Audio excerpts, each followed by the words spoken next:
L'espace, l'ultime frontière, le rêve de tous les mondes. Depuis les débuts de la science-fiction télévisée, 3 séries majeures ont façonné notre regard vers les étoiles. Ce sont bien sûr Star Trek, Stargate et Battlestar Galactica. 3 visions radicalement différentes. Des étoiles qui rassurent, des étoiles qui défient, des étoiles qui menacent. De ce que nous sommes, de ce que nous espérons ou de ce que nous redoutons. Aujourd'hui, je voudrais vous proposer un voyage comparatif. Non pas pour dire laquelle est la meilleure, ça n'a aucun sens, mais pour dire ce que ces séries racontent sur nous, sur notre humanité. Star Trek commence dans le futur, et c'est un futur plutôt radieux, où tout va bien, vraiment. La Terre y a dépassé la guerre, la pauvreté, le capitalisme. L'humanité s'est unie, elle explore l'espace pour comprendre, non pour conquérir. C'est une projection de l'espoir post-Seconde Guerre mondiale teintée d'un idéalisme des années 60. Stargate commence dans le présent. Un présent réaliste, militaire, politique.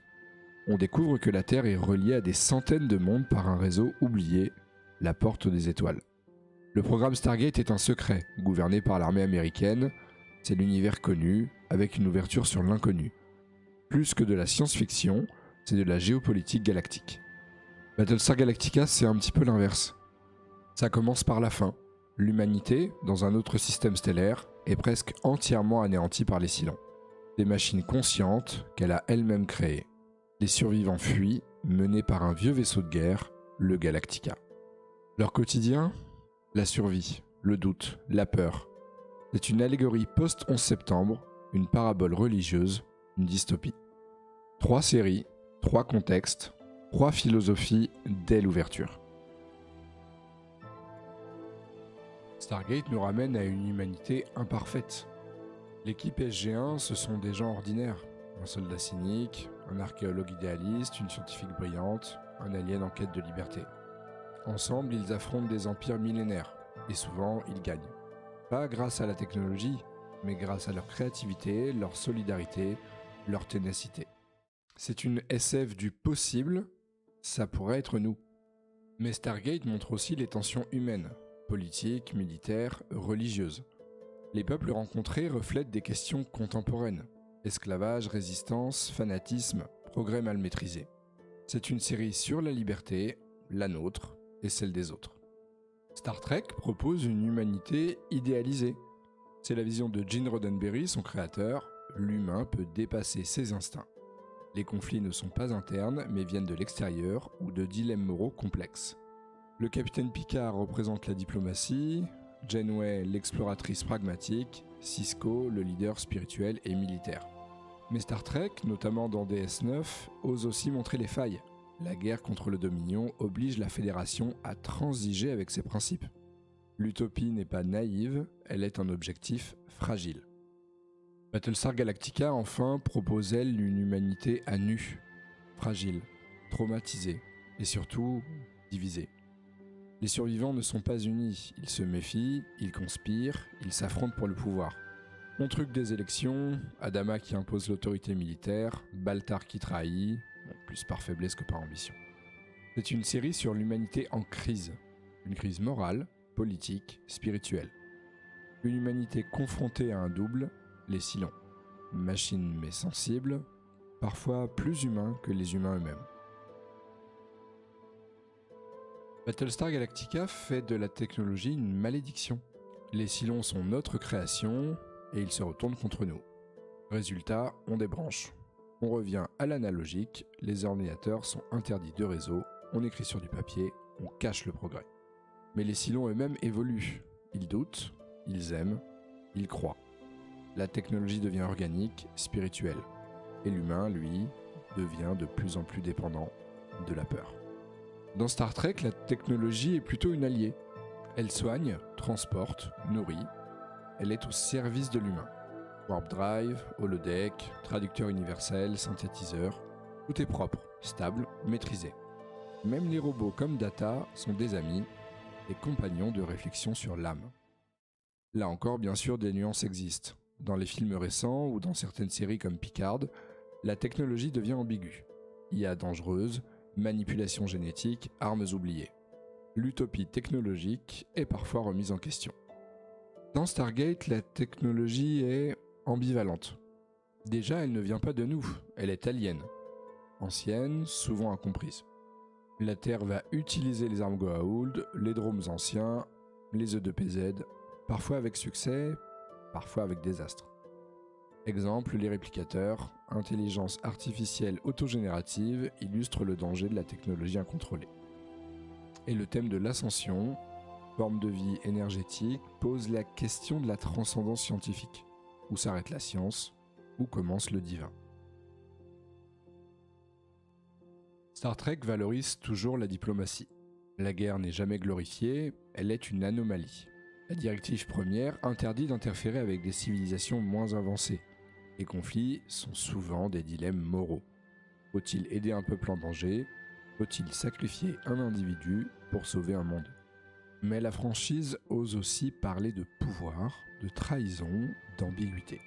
La section 31, service secret de la Fédération, agit dans l'ombre.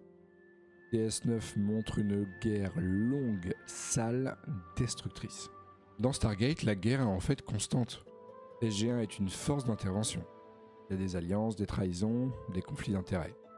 La Terre, malgré ses faibles moyens, devient une puissance galactique. Elle construit ses propres vaisseaux, elle affronte des empires. Mais cette guerre est aussi idéologique. Contre les Goa'uld, des faux dieux esclavagistes, contre les Ori, des fanatiques religieux. Stargate parle de croisade, de résistance, de manipulation culturelle. Derrière l'action et la comédie, ça reste une série très politique. Battlestar Galactica est la guerre. Une guerre sans fin, une guerre totale, et surtout une guerre intérieure. Les civils contre les militaires, les croyants contre les laïcs, les humains contre les humains. Chaque victoire coûte, chaque décision tue, chaque trahison fragilise la flotte, et la paix, quand elle arrive, est-elle méritée ou juste temporaire? Dans Stargate, la foi est utilisée comme un outil de contrôle. Les Goa'uld se présentent comme des dieux, les Ori créent une religion galactique fondée sur l'obéissance absolue. Mais justement, on en a parlé, la série pose aussi des questions profondes. Qu'est-ce que l'ascension? Peut-on atteindre une forme de divinité? Et surtout, qu'est-ce qu'un être supérieur? Au début de SG1, la religion est vraiment vue comme quelque chose de négatif, notamment par l'image des Goa'uld. Puis petit à petit, on va parler des bienfaits de cette religion. L'apparition de Oma Dessala, qui représente la mère nature. Comme Oma Dessala, on apprend que les autres anciens ont effectué l'ascension. Ce peuple, considéré comme le plus intelligent de la galaxie, créateur de la Porte des Étoiles, a finalement réussi à allier religion et science. Star Trek marginalise plutôt la religion. L'humanité a évolué au-delà de la foi dogmatique, ce qui ne l'empêche pas évidemment de respecter les croyances des autres. Sur Bajor, les prophètes sont vénérés, mais sont-ils des dieux ou des êtres extradimensionnels? La frontière est floue, et Sisko, par exemple, capitaine rationnel, devient une figure messianique malgré lui. Enfin, Battlestar Galactica, c'est plutôt une série mystique. La religion est partout. Monothéisme chez les Cylons, polythéisme chez les humains, mais les frontières s'estompent, des prophéties s'accomplissent, des visions se réalisent. Baltar parle avec Dieu ou croit le faire. La série ne tranche jamais. Est-ce la foi ou la folie? Star Trek est donc une utopie. C'est une projection, non pas de ce que nous sommes, mais de ce que nous pourrions être. L'humanité y a transcendé ses fractures, a refusé la logique de domination pour inventer une logique d'exploration. Dans ce futur, l'autre n'est plus une menace, mais une possibilité d'enrichissement mutuel. Star Trek ne décrit pas seulement des voyages dans l'espace, il raconte un voyage moral et spirituel de l'humanité. Il propose une foi séculière en la raison, la science, la coopération. L'utopie n'est pas une naïveté, elle est un acte de résistance intellectuelle. Elle affirme qu'un futur meilleur n'est pas seulement imaginable, mais réalisable.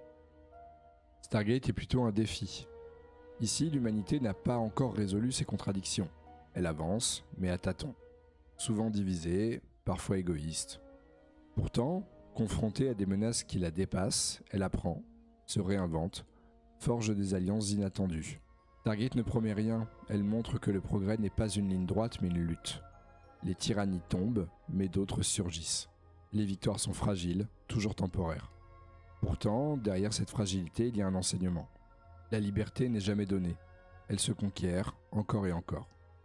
Stargate incarne l'idée que l'humanité est imparfaite, mais qu'elle peut grandir à travers l'épreuve.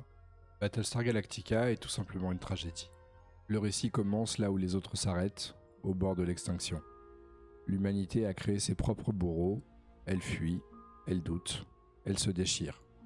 Ce qui menace de la détruire n'est pas seulement extérieur, ce sont ses propres faiblesses, ses illusions, ses divisions. Battlestar Galactica interroge l'essence même de l'humain. Sommes-nous condamnés à répéter les mêmes erreurs ? Sommes-nous prisonniers d'un cycle éternel de violence et de chute ? Pourtant, même dans cette nuit, une lueur persiste. L'espoir n'est plus une certitude, il est une possibilité fragile, un feu vacillant qui demande d'être protégé. Le renouveau n'est pas garanti, il doit être choisi au prix du sacrifice. Star Trek nous montre les étoiles, Stargate nous rappelle les combats, et Battlestar Galactica nous avertit des ténèbres. 3 récits, 3 miroirs, 3 futurs possibles. Entre l'espérance, la chute et la renaissance, l'humanité avance, fragile, hésitante mais toujours debout. Et si ces fictions nous touchent tant, ce n'est pas parce qu'elles parlent de galaxies lointaines, c'est évidemment parce qu'elles parlent de nous. De nos rêves, de nos peurs, de nos choix, de ce que nous pourrions devenir ou de ce que nous risquons de perdre. Au final, je pense que la véritable question, ce n'est pas quel futur ces mondes imaginaires annoncent-ils, mais plutôt quel futur sommes-nous en train d'écrire, ici, maintenant.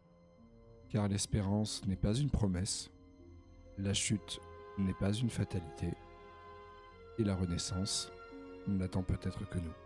J'espère que cette vidéo t'aura plu, et si c'est le cas, n'hésite pas à liker, commenter et partager. Tu trouveras en description un lien vers tous mes réseaux sociaux, donc si tu veux passer faire un coucou, tu es évidemment le bienvenu. C'était Raltorcry et à très bientôt dans les étoiles.